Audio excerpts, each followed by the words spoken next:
ગોપાલભાઈ, મારો છેલ્લો પ્રશ્ન, ધારાસભ્ય ચૈતર વસાવાના જામીન છે તે નામંજૂર થયા છે.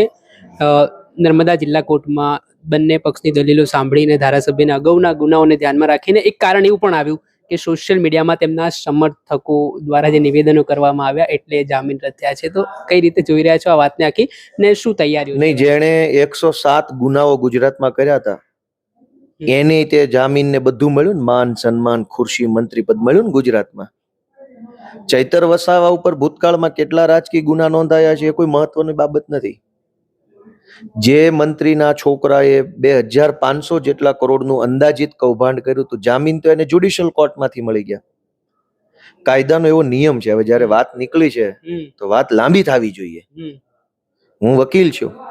ગુજરાતભરના કોઈ પણ વકીલનો તમે ઇન્ટરવ્યુ લઈ લેજો ને એક સવાલ પૂછજો કે જે કેસમાં આજીવન કેદની સજાની કલમ લાગેલી હોય, ફરીથી બોલું કે જે એફઆઈઆર માં કોઈ પણ ગુનો હોય, ચોરી હોય, મારામારી, લૂંટફાટ, XYZ ગુનો, આજીવન કેદની સજાને પાત્ર કલમ જે એફઆઈઆર માં લાગી હોય એ એફઆઈઆર માં તાલુકા મેજિસ્ટ્રેટની કોર્ટમાંથી ક્યારે જામીન મળ્યા છે એવું સાંભળ્યું છે?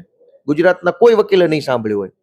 કેમ કે કાયદાની પ્રસ્થાપિત સિદ્ધાંત છે કે જે ગુનામાં આજીવન કેદની સજાને પાત્ર કલમ લાગી હોય એના જામીન માત્ર સેશન્સ કોર્ટમાંથી મળે. કોઈ દિવસ તાલુકા કોર્ટમાંથી એવડા કેસની જામીન મળે નહીં. ગુજરાતના ઇતિહાસની પહેલી ઘટના બની ત્યાં દાહોદમાં મંત્રીના છોકરાને તાલુકા મેજિસ્ટ્રેટે, જ્યુડિશિયલ મેજિસ્ટ્રેટની કોર્ટમાં જામીન મળી ગયા. એની ઉપર 409 10 વર્ષ કરતા વધુ અથવા આજીવન કેદ સુધીની સજાનો પાત્ર ગુનો લાગ્યો છે, એને જામીન મળી ગયા.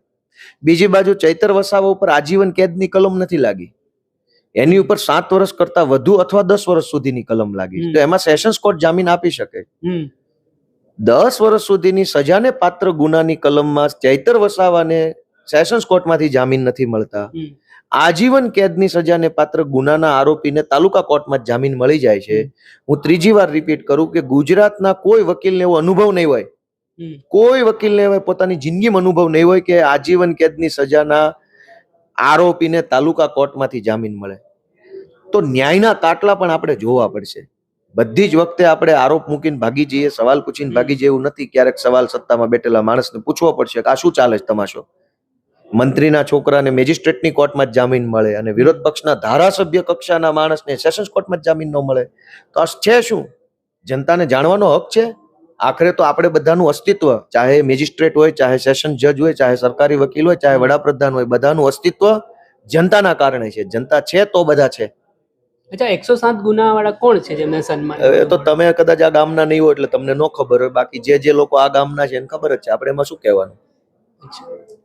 ખૂબ ખૂબ આભાર. આ હતા આમ આદમી પાર્ટીના વિસાવદરના ધારાસભ્ય ગોપાલ ઇટાલિયા. તેમણે આગામી દિવસોમાં વિધાનસભામાં તેઓ જે હુંકાર ભરવાના છે તેનાથી લઈને કાયદાકીય જે આટીઘૂટી છે તે બાબતે, તમામ બાબતે તેમણે ચર્ચા કરી છે. દર્શક મિત્રો, આવા જ નવા વિડીયો સાથે આપણે માહિતગાર કરતા રહીશું, એટલે નવજીવન ન્યૂઝ જોતા રહો. વૈષ્ણવજન તો